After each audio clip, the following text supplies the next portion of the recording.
En mí habitan millones de vidas. Soy la casa de todos. Siempre en constante y sutil movimiento. Me estiro y me contraigo en desplazamientos casi imperceptibles, hasta que esa danza cambia de ritmo y por un instante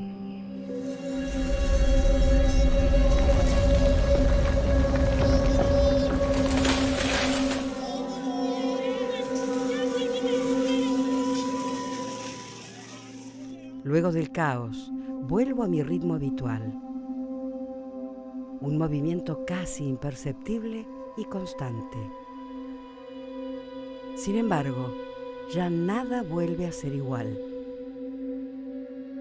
Sobrevivir a lo inesperado deja huella por todos lados.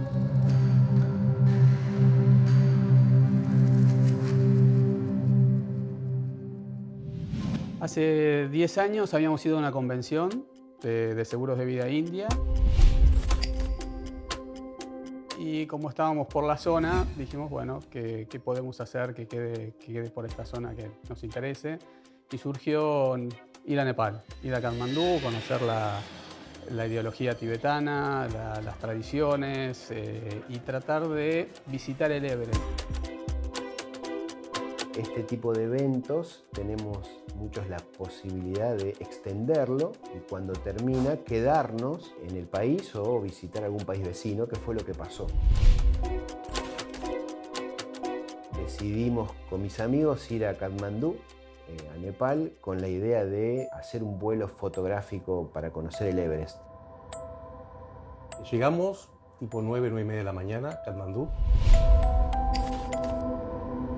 De ahí fuimos nos recogió un transporte, fuimos al hotel, un hotel muy lindo en el barrio de las Embajadas, era un caserón tipo 1930, con mucho parque. Nos dieron nuestros cuartos, fuimos a dejar nuestras pertenencias, que eran pocas, llevábamos una mochila, la mayoría del equipaje quedó en el aeropuerto de Nueva Delhi, nosotros íbamos a volver para después tener el regreso a Buenos Aires. Nosotros fuimos con Carlos y Eduardo al jardín, ¿sí? Que era un jardín enorme, con pileta, con quincho y demás. Nos estábamos acomodando a ver qué hacíamos esos 2 días, los primeros 2 o 3 días que no teníamos nada planeado. Ahí fue cuando con Gustavo fuimos a averiguar en el lobby, en la recepción, qué alternativas hay, qué lugares se podían conocer. Y cuando nos encontramos en el lobby, junto con el Tano,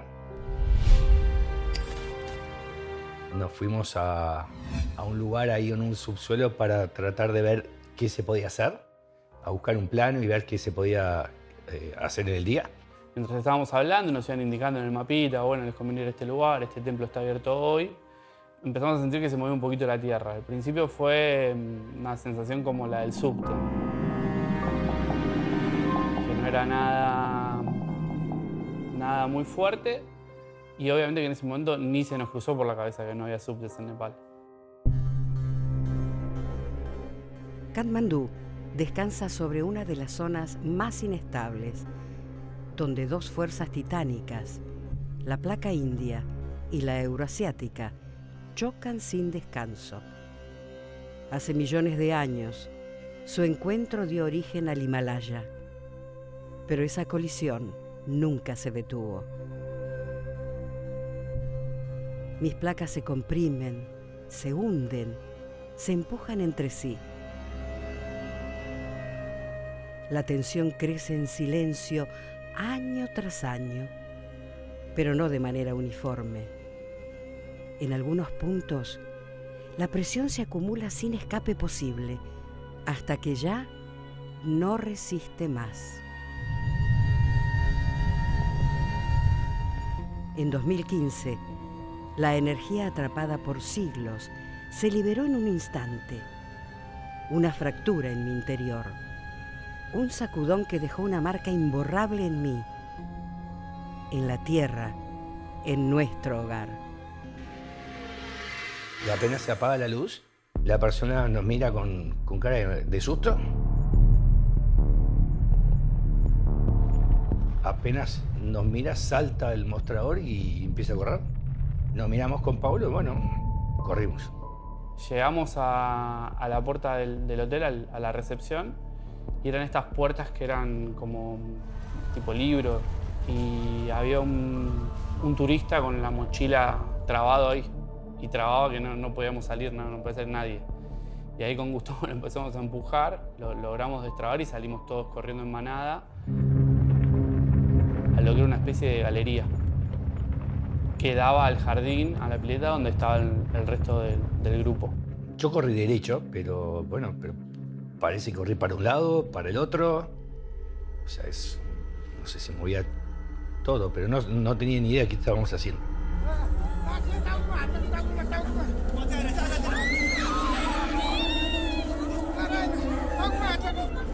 Al minuto corta eso. Y sí sentís, nada, el llanto de la gente, las sirenas, corrías. Pero no sabía si era un terremoto, era algo raro, pasó algo raro.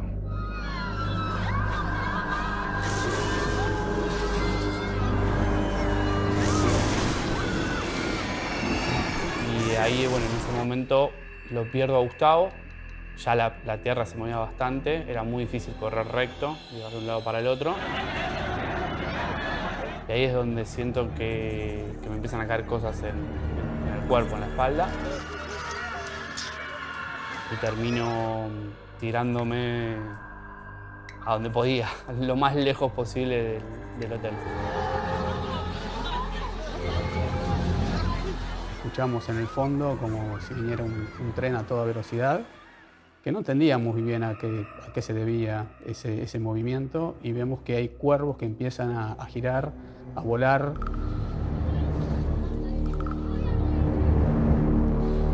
Y nuestra mirada de desconcierto fue grande. Eso duró 30 segundos hasta que de repente nos encontramos tirados en el piso y con un tsunami de pileta. Es decir, toda la pileta olímpica que teníamos adelante nuestro se había desbordado encima nuestro.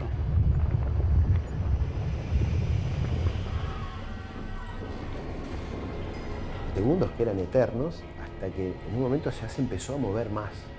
Y había unas aves negras que empezaron a hacer un ruido, como a gritar, y bueno, empezamos a tomar conciencia de que era un terremoto. Se empieza a mover todo como si tuviera un samba, realmente no podíamos mantener el equilibrio. Miraba al piso, ¿no? Como uno ve las películas de catástrofe y ve que la tierra se abre. Bueno, yo iba corriendo, tratando de mantener el equilibrio, mirando el piso, viendo las luminarias, que se tambaleaban mucho, con miedo que se cayera alguna. Fue algo que me asustó y que me hizo sentir pequeño en el mundo. Me hizo sentir que no somos nada. En ese momento hasta estaba pensando, digo, si hoy me muero, ¿cómo está mi familia? ¿Qué va a pasar? Y eso fue un momento complicado, porque no sabíamos, nuestra realidad eran las 4 paredes del hotel. No sabíamos si se trataba de un terremoto, si simplemente era un sismo menor que había aflojado algo del hotel, y mucho desconcierto. La realidad era eso. Hasta ese momento no habíamos tomado conciencia de lo que estábamos viviendo o de lo que iba a venir en los próximos días. Nos dimos vuelta y nos asustamos porque el edificio se empezó a caer. Automáticamente parecía una película, una foto que habíamos sacado hacía minutos, un hotel tan lindo, muy bien pintado, pintoresco, de repente se empezó a caer el techo, se caían las columnas, se empezó a destruir en medio de todo ese movimiento. Estamos en un terremoto. Esto es un terremoto. Se hizo parche del hotel. Estamos re mareados. Empezamos a tratar de reorganizarnos, de buscar el resto del grupo. Éramos 3, nos faltaban 2, faltaba Gustavo y el Tano y Paulo, que no sabíamos dónde estaban. Y al rato aparece Gustavo y el Tano no aparecía. Y ahí fue el primer gran momento de crisis porque realmente pensábamos lo peor. ¿Tano dónde está? Porque al no aparecer y Gustavo, que estaba con él, no sabía tampoco dónde estaba, nos desesperamos. Y bueno, empezamos a buscar al Tano por todos lados. ¿Dónde está el Tano? y era el que no aparecía, porque en la pileta nos encontramos a Carlitos, a Edu y a Martín, pero no estaba el Tano, todos gritando ¿dónde está el Tano? ¡Tano! Está bien, Tano. ¡Tano! Los escuchaba ellos que me estaban llamando. Creo que a los 5 minutos aproximadamente nos habremos encontrado todos. Aparece al rato atrás de unos arbustos. ¡Tano! ¿Está bien? No he hecho mierda, boludo. Se había golpeado con la mampostería o las cosas de arriba del hotel. Se hizo mierda el hotel. Me tiemblan las manos. Y sí, estábamos todos asustados y cuando nos juntamos, cada uno tratando de contar qué le había pasado. Y ahí finalmente apareció Paulo, sí, que estaba junto con Gustavo dentro de lo que era el edificio, que fue el único del grupo que fue alcanzado por los escombros. La verdad que estaba muy dolorido y después, bueno, si bien se la veía muy lastimado por fuera, realmente estaba muy golpeado porque claramente se habían caído escombros de lo que es mampostería encima de él, ¿no? Y aparte se había tirado al piso un poco buscando refugio y tardó un poco en aparecer. Y ahí fue donde por primera vez pudimos estar muy desconcertados todos, los 5 juntos. Nos mirábamos y nos tocamos como diciendo estamos bien, estábamos los 5 ahí y la verdad que fue algo que, no sé, realmente no se me ocurren palabras ahora para decir, pero respiramos hondo y dijimos, estamos bien. A medida que iban pasando los minutos me iba encontrando golpes, me iba encontrando una lastimadura. Ya me di cuenta rápidamente que no tenía nada grave. Podía estar parado, que podía caminar, que no me dolía la cabeza, no me dolía la costilla. No. Entonces eso también nos trajo alivio el encontrarnos todos juntos.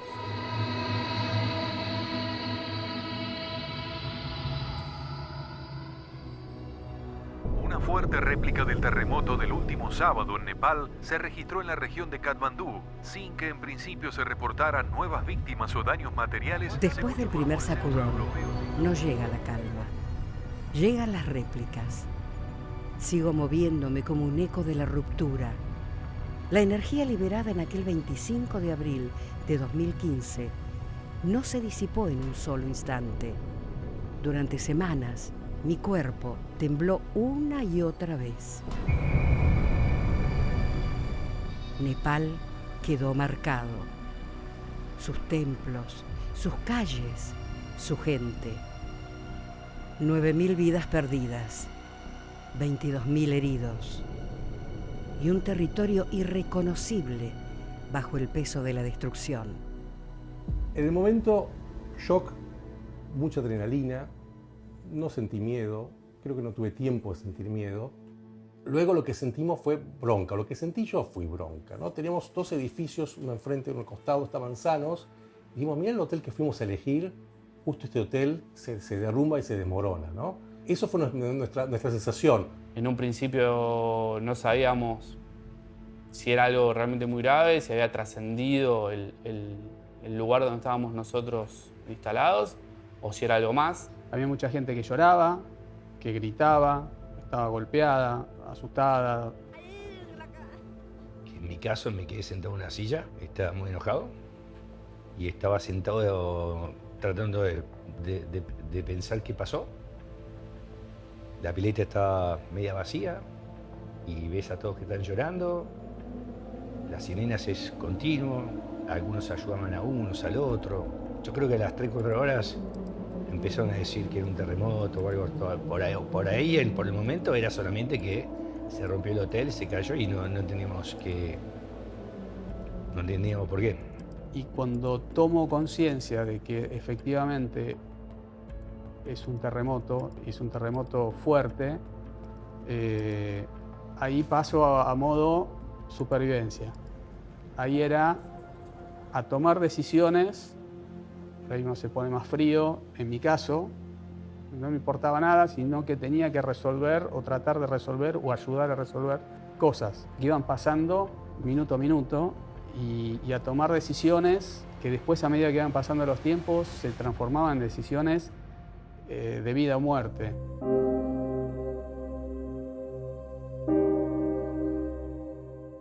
Cuesta acomodarse después de semejante temblor.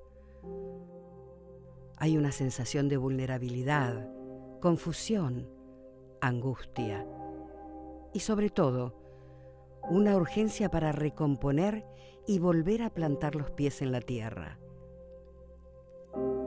Sin embargo, intentar borrar huellas imborrables es desolador. La herida está abierta y a la vista. De a poquito nos fuimos acomodando y salió un grupo a hacer una pequeña expedición alrededor. Nos contaba que se había caído un paredón entero del hotel arriba de un auto. Empezamos a tomar un poco más de dimensión de que había sido algo grave. Y en el mientras tanto empezaron las réplicas. Con lo cual ahí sí ya entendimos que era un terremoto. Y bueno, para las 5 o 6 de la tarde, que ya había regresado bastante gente, nos enteramos por la radio y todo que ya habían muerto como 200 personas. Eran los primeros datos que tenían, que a partir de ahí, mientras que pasaban las horas, ya ese número iba subiendo. Sí me acuerdo estar muy atento a lo que hacían los locales, creyendo que ellos por ahí tenían más experiencia. Después me enteré que no había un terremoto hace 80 años ahí, con lo cual supongo que estaban más o menos en la misma situación que nosotros, con toda la preocupación de tener a su familia, a sus hogares. Entonces pensamos que había que aumentar esa noche nomás, pero con los ojos abiertos y decir, bueno, ¿cómo nos empezamos a dar cuenta? Y a los 2 días más o menos nos empezamos a enterar de que cuando temblaban las lamparitas teníamos 30 segundos para correr al jardín, al patio. Y después teníamos los cuervos. Los cuervos, cuando revolotean los cuervos, tenés 10-15 segundos para salir también. Así que nada, apenas empiezan a revolotear los árboles, salís corriendo.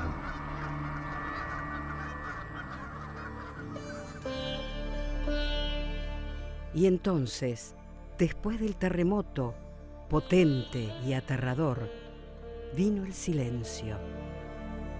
Un silencio ensordecedor.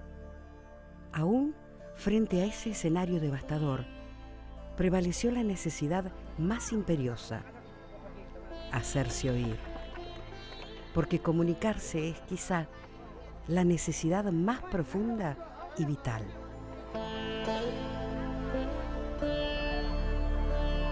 Con el tiempo empieza a llegar gente que estaba fuera del hotel. Y empiezan a decir, no, que venimos del centro y se cayó una torre y hubo no sé cuántos muertos. Dijimos, bueno, esto fue algo importante, hubo muertos. Hasta ese momento no teníamos ni idea. Y empezaban a venir noticias de catástrofe realmente de lo que era la ciudad. En el grupo había discusiones. Algunos no querían avisar directamente para no preocupar. Y otros estábamos desesperados por dar aviso de que estábamos bien. La cuestión que decidimos avisar, algunos se iban a llamar directamente. En mi caso, había unas personas que tenían un teléfono satelital, nos prestaban el teléfono satelital y yo fui el encargado de llamar a Silvina, a mi mujer, para que avisara a las parejas y las familias de algunos de nosotros, y otros iban a llamar después directamente. Él se contactó con la mujer y le avisó que estábamos todos bien y que por favor le pase la voz al resto, ¿no? a nuestra familia. Bueno, y así fue, digamos, el primer contacto. Cae la noche tras el temblor y hay que acomodarse a la nueva situación de incertidumbre y atención plena. La tensión y el miedo aumentan. La primera noche fue, creo que, la peor de todas. Estuvimos mucho tiempo sin poder agarrar nuestras cosas, sin entender al principio si íbamos a poder dormir en la habitación o no. En algún momento pudimos entrar a las habitaciones y retirar los pasaportes, puntualmente las cosas. Fue una noche de pasar la noche dormitando, digamos. Realmente no pudimos prácticamente descansar.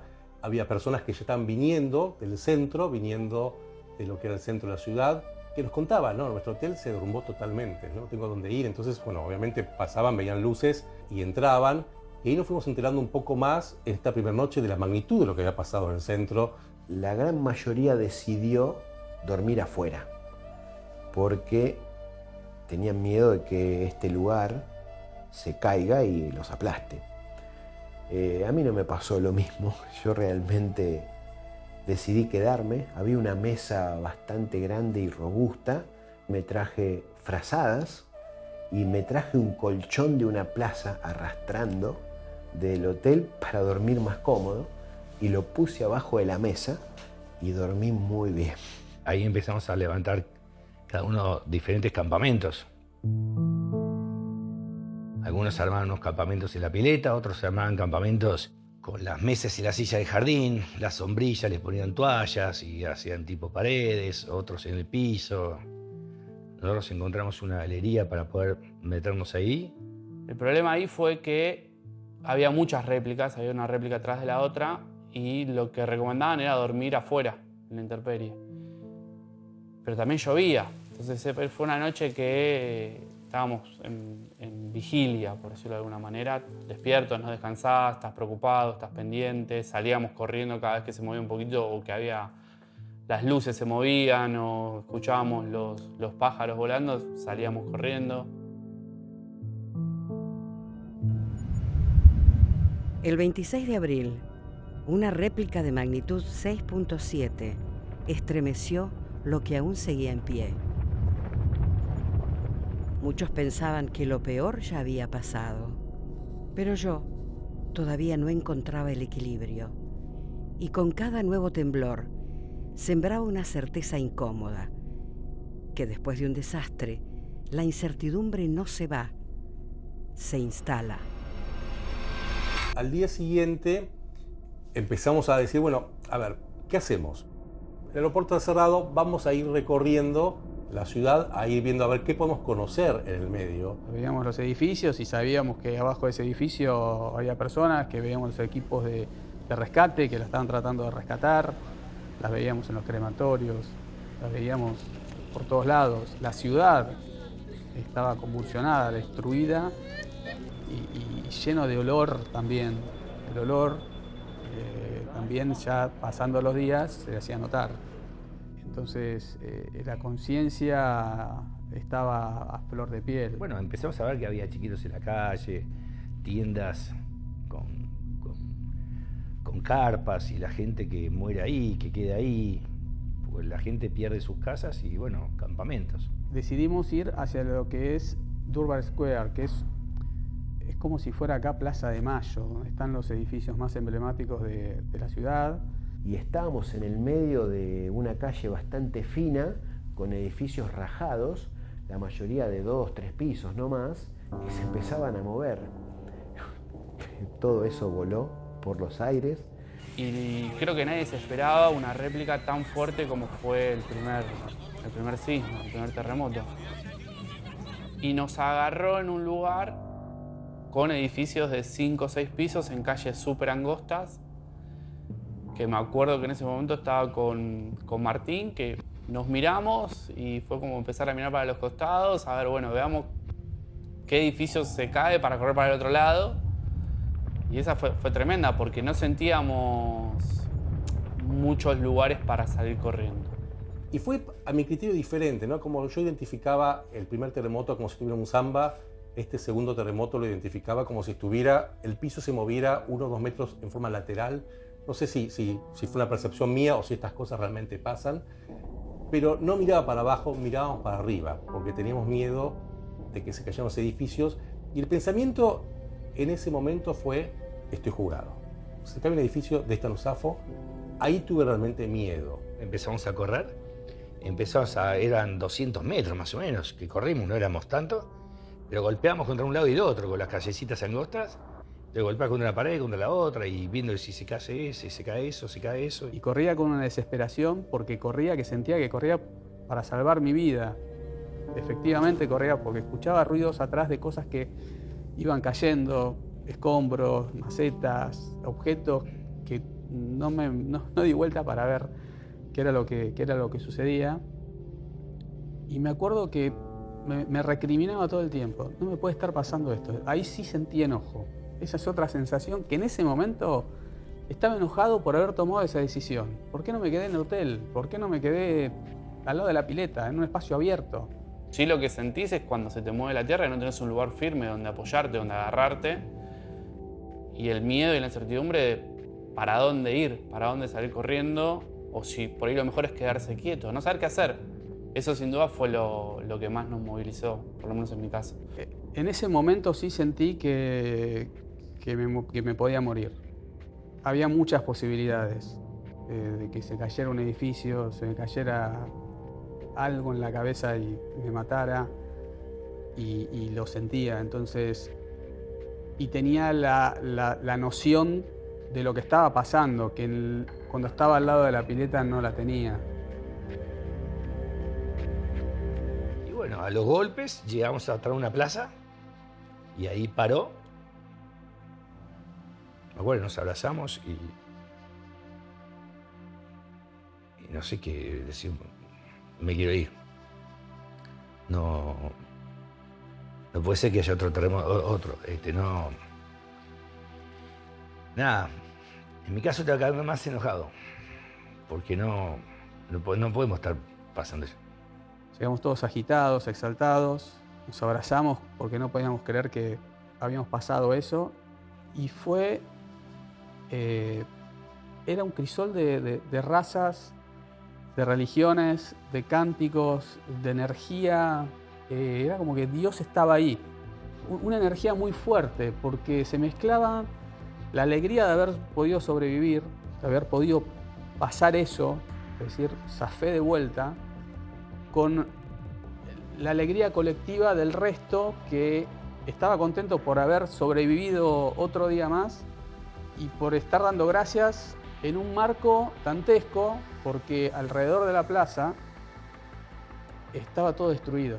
El Palacio de la Emperatriz, todos los templos aledaños, estaba todo destruido. Y eso fue muy fuerte realmente también. Fue conmovedor.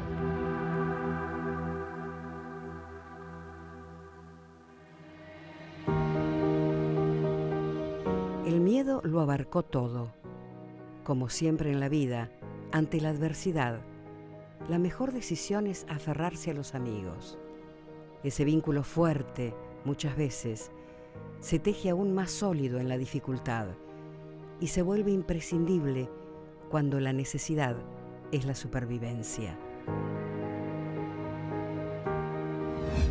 Entre todos se juntó un buen equilibrio en el sentido de que algunos estaban con más miedo y no querían salir del hotel, no querían salir a caminar. Otros, más inconscientes, recordamos igual. Vos que estás más tranquilo, andá a ver qué es lo que está pasando y traernos un poco esa información. Otros que por ahí estábamos más choqueados. Bueno, yo me quedo acá, contame qué fue lo que vos viste. Pero lo que estuvo siempre claro era que éramos los cinco juntos, y que eso no se podía romper, ¿no? Como que nos cuidábamos entre nosotros. No nos separamos en ningún momento, estuvimos siempre juntos de acá, animándonos. Alguno que otro tenía algunos más miedos que uno que otro, pero la verdad que estuvimos juntos en todo momento. No tuvimos discusiones, no tuvimos peleas nuestras, digamos. Así que fue muy llevadero. Tal vez solo lo hubiéramos pasado muy mal. Lo hubiera pasado muy mal. El horror estampado en las caras de la gente, en la mirada perdida de quienes veían sus hogares hechos escombros.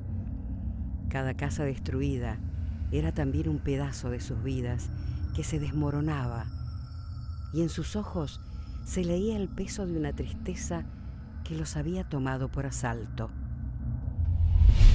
Me sentí muy mal en un momento el día que estábamos llegando a la plaza. Escuchamos un llanto de una nena, no bebé, y en un momento miro y había una nena, me acuerdo que tenía una remera amarilla, que tendría unos 11 o 12 años, y estaba llorando en la puerta de un edificio que estaba a unos pocos metros de la calle donde caminábamos nosotros. Imagino que era su casa y que dentro de esa casa algún familiar había muerto. Y eso fue un momento muy triste. Unas imágenes que tengo es una casa totalmente desmoronada, una casa de 2 pisos, medio de ladrillo, de adobe, y la cama colgando. La cama de la habitación del primer piso colgando. Y decís, esto fue cerca del mediodía, habría gente adentro, no habría gente adentro, la gente estaría enterrada en este momento bajo escombros. Realmente me podía pensar en la gravedad de la situación. las plazas se habían convertido en campos de refugiados, donde iba el ejército a entregar alimentos y la gente hacía cola, y los estadios de fútbol eran también campos de refugiados con carpas, de gente que había perdido su casa. Eso también, el día a día, mezclado con la desesperación de todos los que iban al aeropuerto a tratar de salir, a tratar de acampar en el aeropuerto. Es como que vos vayas a Ezeiza y 2 kilómetros antes veas carpas de gente que quiere pasar por la ventanilla de una aerolínea, de un avión que no iba a salir en los próximos días. Los únicos vuelos que estaban funcionando eran las de ayuda humanitaria. Entonces, esas sucesiones de historias individuales y colectivas también es fuerte. Los empleados del hotel sufrieron un montón de pérdidas porque Nepal entera, que Katmandú por lo menos estábamos nosotros, destrozada, porque no había un edificio en pie, no había nada que esté totalmente entero.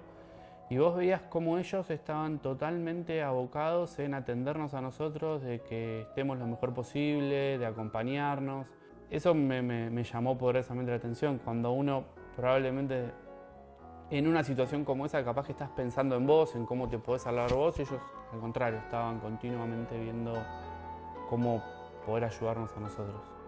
La gente acá, todos con miedo, muertos sus familiares, derrumbados edificios. Por suerte nosotros estamos en un jardín. Dificilísimo entender lo que pasó.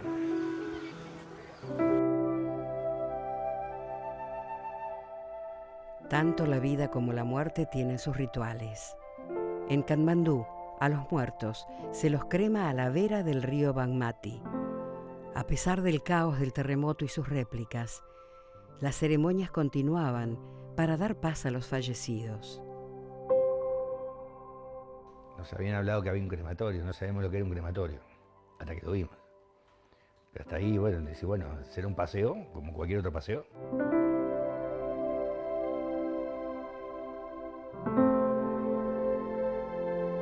Hay una parte cultural de la cultura tibetana. Ellos lo toman a la muerte como la vuelta a su Dios.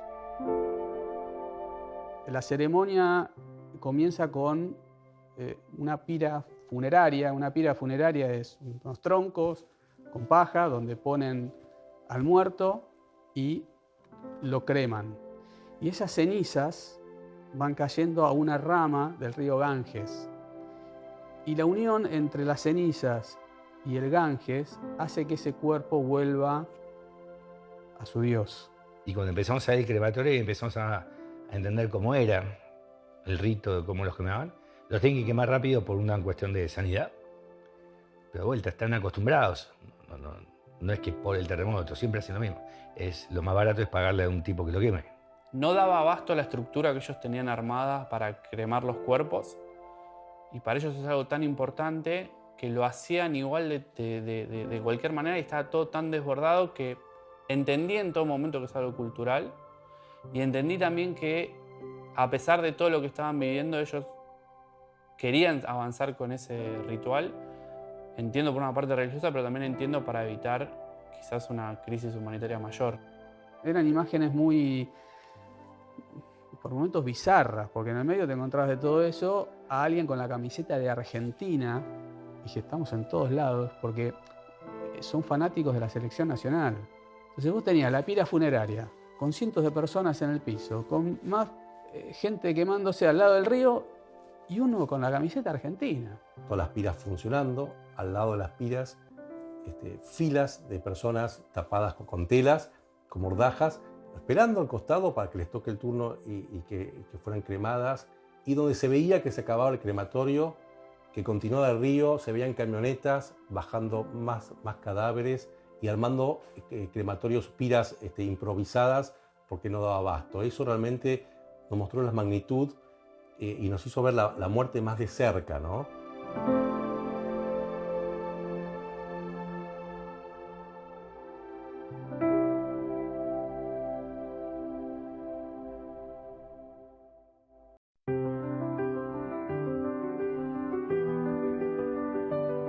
Recorrer el mundo puede ser una aventura asombrosa en la mayoría de los casos.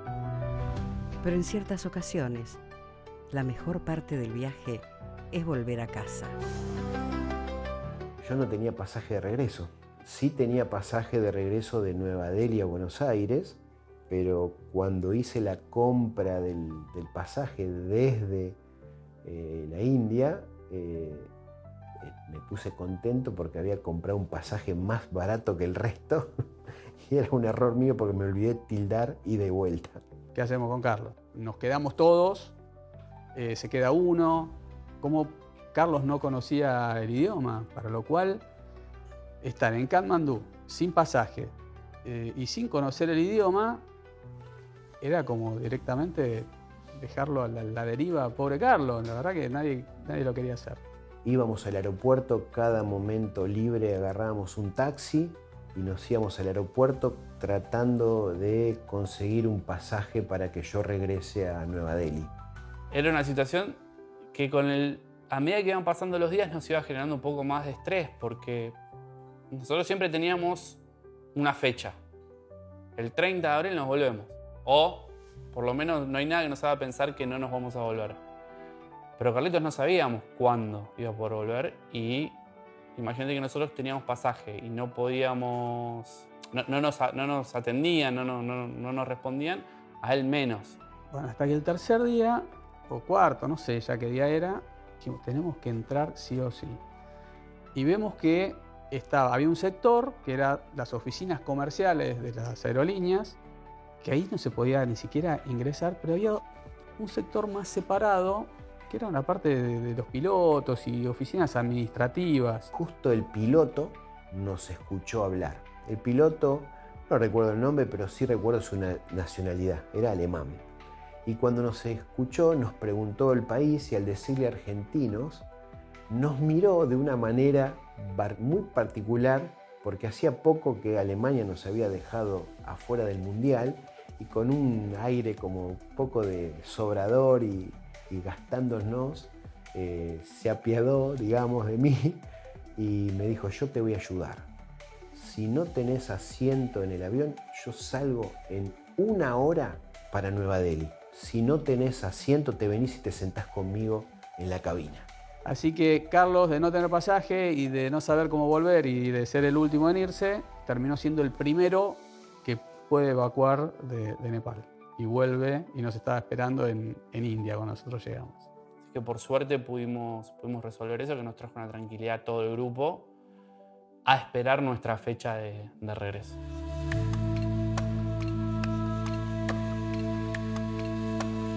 Llegué, fui al lockers donde había dejado mi valija, la ropa que había traído para la convención. Ahí estaba todo bien. Recuerdo que agarré eso y fui a un hotel muy cercano al aeropuerto.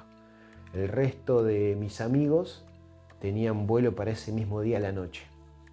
Para entonces, la compañía aquí, ya sabiendo de todo este acontecimiento, se habían ocupado de mandarnos un emisario. Lo mandaron ahí mismo a Nueva Delhi. El embajador argentino en Nueva Delhi nos llamó por teléfono, llamó al hotel y nos recibió en su casa. Nosotros teníamos un pasaje para una fecha determinada y en ese día que tenemos esa fecha determinada, suponíamos que alguien nos iba a dar bola con el pasaje. Si pasaba esa fecha, ya no teníamos pasaje para volver. Llegó el día de nuestro viaje y nos pudimos embarcar con mucho miedo porque de vuelta se corría la noticia de que se priorizaban otras personas y había gente que iba a comprar en efectivo y tal vez pagaba sobreprecios y teníamos el miedo de que desplazaran el lugar. Finalmente siempre el grupo juntos, en este momento éramos 4, nos pudimos embarcar los 4 en el avión y nada, bien. Cuando ya estábamos en la zona de preembarque, estábamos más relajados, ya sabíamos que salíamos. El avión de Nepal para Delhi, ahí tenemos la manga. Acá estamos por partir hacia Nepal sin ningún terremoto en este instante. Luego el avión lo tomamos, ¿sí? Un vuelo corto, 800 kilómetros, y ahí un poco cambió, no sé si cambió el humor, pero sabíamos que estábamos de salida. En mi caso puntual, ¿no? Cuando el avión empieza, uno siente, ¿no? La fuerza del avión que va subiendo, va tomando altura, el ruido de los motores. Yo no pude más. Me emocioné. Dije, ya salí, se acabó. Parecía increíble, pero nos subimos al avión y agarró un pozo de aire y parecía que nos estrellábamos. Entonces, en ese primer instante estuvo complicada el vuelo, pero sí una alegría de decir, nosotros sabíamos que ya en India lo peor había pasado. Que ni siquiera sabíamos con qué nos íbamos a encontrar en India, ni siquiera sabíamos si también hubo terremotos. Sabíamos que no había pasado nada tan grave como en Katmandú, pero ya estábamos aliviadísimos. El alivio era enorme. Primero, porque ya sabíamos que había embajada en Argentina, embajada argentina, que ya se habían puesto en contacto con nosotros, que nos estaban esperando, y sabíamos que ya estábamos mucho más cerca de nuestra casa. Así que no, fue un alivio, alegría, estábamos contentos. Tener los pies sobre mí suele dar una sensación de seguridad, tan básica, tan cotidiana, que pasa desapercibida. Pero solo quienes alguna vez sintieron cómo me sacudo, cómo dejo de ser firme bajo sus pasos, saben lo que significa atravesar el límite entre la vida y la muerte. Llegó el horario del vuelo y regresamos en el original vuelo pactado cuando planeamos todo esto. O sea que el vuelo de regreso a Nueva Delhi fue perfecto. Todo lo demás, lo que nunca ninguno de nosotros nos habíamos imaginado que pasamos esto, ¿no? Que vivimos esta experiencia que nos marcó para siempre. Es indescriptible el alivio, la sensación de que menos mal que estoy acá. Yo creo que en el avión habré dormido todo el avión porque no dormíamos hace 5 días. Con lo cual que yo creo que me acosté y quedé frito. Totalmente cansado. Y cuando llegamos para acá, bueno, nos recibió la familia. Así que con la recepción de la familia y los amigos, que después nos enteramos, habían hecho toda una serie de cosas en Buenos Aires de búsqueda de nosotros por todos lados. Y después cuando volvimos, mucha ansiedad. O sea, yo quería volver, quería encontrarme con mi familia. Muy cansado, estábamos muy cansados, veníamos de dormir mal, de comer mal, de estar estresados, así que llegamos muy cansados. Y después, bueno, tratar de tomar conciencia y de agradecer que pudimos estar de vuelta nuevamente. En ese momento recuerdo la imagen, la cara de mi esposa, la emoción, el llanto, el abrazo. Fue algo que sí, realmente fue fuertísimo. Cuando llegué a Argentina, la verdad es que, no, alivio, alegría, emoción de volver a ver a los míos, abrazos con todos, felicidad.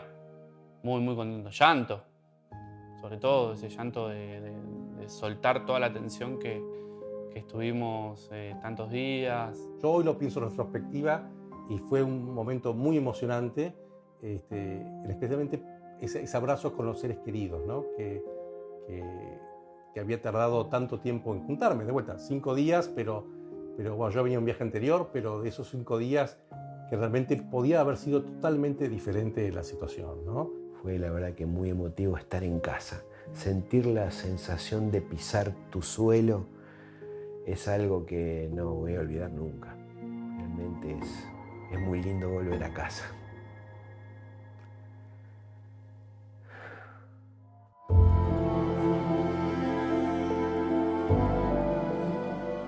Sobrevivir no es solo escapar del desastre, es cargar con una historia que marca para siempre. Es sentir en la piel y en el alma las cicatrices invisibles que nadie ve. Escuchar sus voces es abrir una ventana a ese mundo interior, donde habitan el miedo, la esperanza y la resistencia. Lo que yo me traje, ni bien pasó el terremoto, esto de valorar las pequeñas cosas, de disfrutar, de ser agradecido, quizás con el tiempo eso se fue un poco apagando. Sí me queda lo del agradecimiento, sí. Haciendo zapping sábado a la mañana, veo las noticias y ahí creo que caí finalmente en conciencia en dónde había estado. Y ahí me agarró un bajón muy grande, una tristeza enorme. Tristeza por la gente que estaba ahí, tristeza por sentirme vulnerable. Cualquier temblor de la mesa te tocaba, aunque sea por un par de meses, cualquier temblor de una mesa, bueno, te tocaba un poquito. Una de las cosas que más siento que me cambió es apreciar la vida de otro punto de vista, no preocuparme con algunas cosas que hoy pienso que son insignificantes. A veces nos pasa a casi todos, nos afligimos o nos sentimos mal por cada sencillez. Haber pasado este momento en compañía de un grupo que se sinergizó, que se apoyó, que cuando uno estaba caído el otro lo levantaba, que cuando uno no sabía qué comer el otro buscaba la comida, eso es importante. Uno dice que cuando viaja y conoce el mundo le cambia un poco la cabeza, las culturas, es lindo, pero si encima en ese viaje pasa algo como esto, creo que lo que aprendimos ahí, la experiencia de vida para siempre. Lo que pasó fue allá y no es acá. Yo creo que acá cada uno tiene sus propios terremotos, sus propias luchas, que son mucho más importantes. Y creo que pasó allá. Lo que pasó allá fue un infortunio de estar en un lugar equivocado, en un momento equivocado. Y cuando lo mirás un poco en perspectiva, empezás a cambiar el verbo de tu vida, por llamarlo de alguna manera.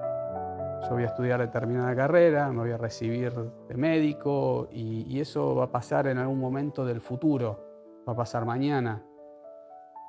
Cuando se te abre la tierra al medio, cuando ves 10.000 personas muertas alrededor tuyo y cuando se te cae un edificio encima, eso hace que hables en vez de lo que va a pasar, en el hoy, en aprovechar el hoy, a disfrutar de todas las cosas hoy. Y cuando vivís estas cosas te das cuenta y te dan más ganas de apreciar tu vida, de disfrutar tu familia, de estar junto con ellos, de vivir esos momentos a pleno. Si hay algo que trato de inculcarles es eso, es decir, que individualmente no se van a salvar, que se junten con equipos, que sean perseverantes, que aunque el mundo se les caiga abajo, que traten de seguir adelante a toda costa, porque siempre hay una salida. Vivir para contar la experiencia de un terremoto es barajar y dar de nuevo. Tomar fuerza para seguir con el eco eterno de una memoria que ilumina. Ser un sobreviviente es una persona que tuvo una segunda oportunidad en la vida. Yo creo que Dios tiene un plan para todos nosotros y que en ese viaje no estaba escrito que nos tocara a nosotros. ¿Por qué yo? ¿Por qué no? ¿Por qué sí? Creo que privilegio, no sé, buena suerte, no era mi momento. Digo, qué loco, estuvimos ahí. Como una película que vimos ahí. Creo que todavía nos quedaba algo para hacer en la vida, algo para transmitir, alguien para ayudar. Para mí ser un sobreviviente es ser una persona con mucha suerte, que le tocó estar en el lugar y en el momento incorrecto, pero que acompañó un ángel y que la pudo contar. De barajar y dar de vuelta, como lo dirían las cartas, ¿no? De volver a empezar si uno tiene algo para volver a empezar, y si no simplemente de estar listo para cuando sea la oportunidad, cuando sea la situación que nos vaya a tocar. Eso es ser un sobreviviente, de haber tenido una oportunidad más.